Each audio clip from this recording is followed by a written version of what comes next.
আসসালামু আলাইকুম। কেমন আছেন সবাই? তো চলুন শুরু করা যাক। আমাদের পরবর্তী যে প্রবলেম সেটা হচ্ছে এরিয়া অফ সার্কেল। তো এখানে আমি ক্লিক করলাম। ক্লিক করার পর খেয়াল করুন যে এখানে এরিয়া অফ সার্কেলে দেখাচ্ছে যে the formula to calculate the area of circumference is defined as a equal to n into r square. Okay, considering to this problem that n equal to 3.14159. That's mean এখানে একটা area বের করতে বলছে। So আপনারা যারা ইংলিশে দক্ষ তারা অবশ্যই এই প্রবলেমটা পড়বেন এবং পরিশেষে অ্যান্সার করার ট্রাই করবেন। তো মোটামুটি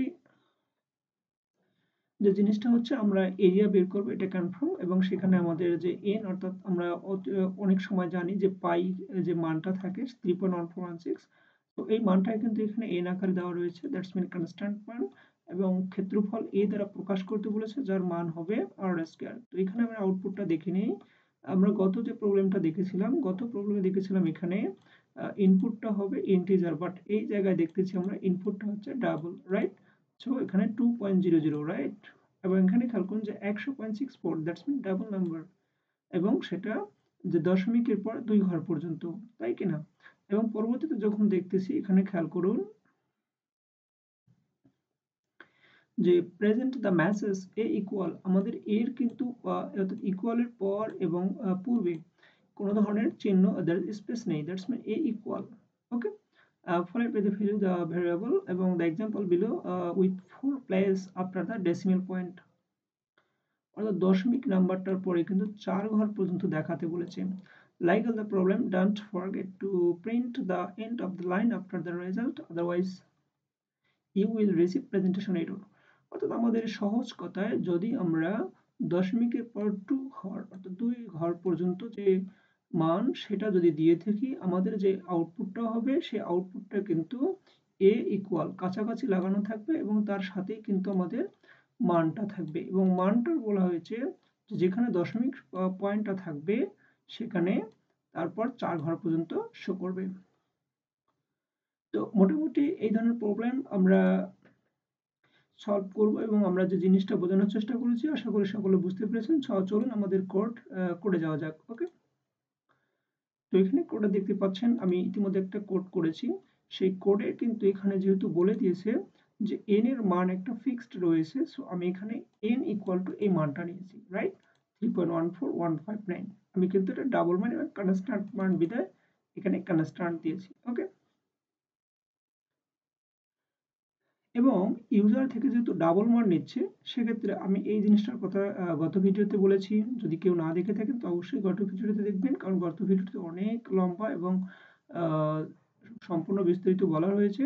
ওকে, এরপর যেহেতু ডাবল নাম্বার এখানে আমি ডাবল দিয়েছি এবং সেটা আর এর মধ্যে সিলেক্ট করেছি, ডাবলকে কি করেছি পার্স করতেছি এবং সেটা রিড লাইন সিঙ্ক এর মাধ্যমে সেটা এনকোডিং করেছি। ওকে, এনকোডিং করে সেটাকে আর এর মাধ্যমে রেখেছি। ওকে, এরপর যেহেতু ভ্যালুটা বের করতে বলছি এরিয়া, সো আমি এখানে দিলাম কি যে এরিয়াটা হবে এরকম ডাবল যেহেতু হবে, কারণ এখানে খেয়াল করুন এরিয়াটা নরমালি ডাবল আছে, তাই কিনা? অর্থাৎ দশমিকের পর কোনো না কোনো নাম্বার রয়েছে। সো এখানে যে কাজটা করেছি যে ডাবল যেহেতু এরিয়া ডাবল হচ্ছে এখানে ডাবল লিখলাম এবং এরিয়া নির্ণয়ের সূত্রটা কিন্তু আমাদের এখানে বলে দেওয়া আছে যে n ইন্টু আর স্কোয়ার। তো n ইন্টু আর স্কোয়ার বলতে কি দুটো আর, তো এখানে r ইন্টু আর দিয়েছি, রাইট?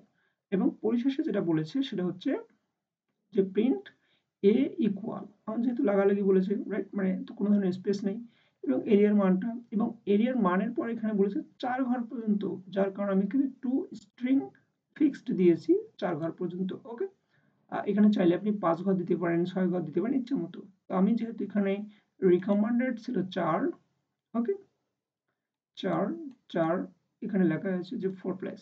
ওকে, তো আমি এখানে তাই করেছি। তো এখানে খেয়াল করুন যে আমি এখন রান করব। রান করার জন্য এখানে ক্লিক করলাম। তো এখানে একটা মান দেব, এখানে খেয়াল করুন যে 100.64 যদি দেই,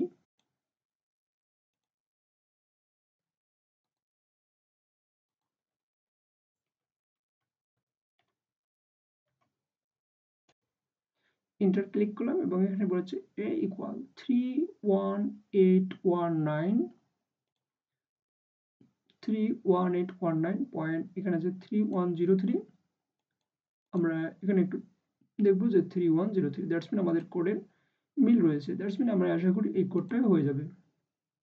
ওকে, এই কোডটা এখন আমরা কপি করব। ওকে,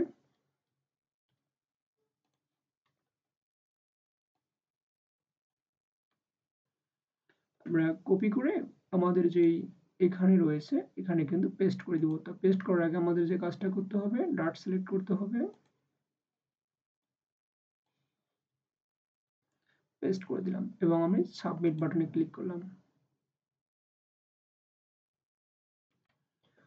তো এখানে খেয়াল করুন যে আমাদের এই প্রবলেমটা কিন্তু অ্যাকসেপ্ট হয়ে গেছে। ওকে, দ্যাটস মিন আমরা আর একটা অ্যাচিভমেন্ট অর্জন করলাম।